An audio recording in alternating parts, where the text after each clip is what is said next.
It's time to assemble the army. It's time for us to get into battle array, to get into the right position. You see, some of us have been out of position. Not out of it's just been out of not knowing what to do or where to be. But the Lord said, I'm fixing to bring a battle array and put you in place and position where the enemy cannot penetrate. It will be impenetrable to the enemies. That the Lord is going to be like a wall of fire around about us and the glory that is in the midst of us.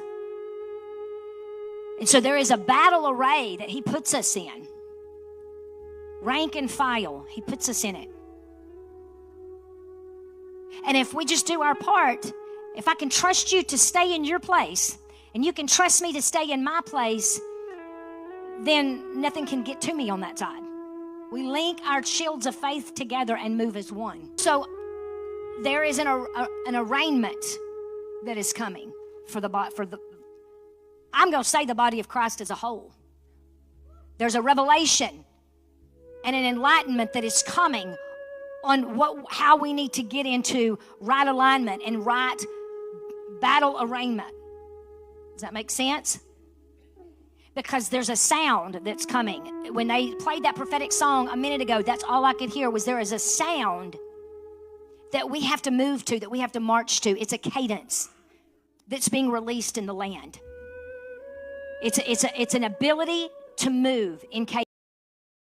And when the body of Christ finally gets that, I and you and me, so that the world may know that I am who I say I am, when we learn to move as one, and I'm not fighting because you got a position that I wanted or I thought I had.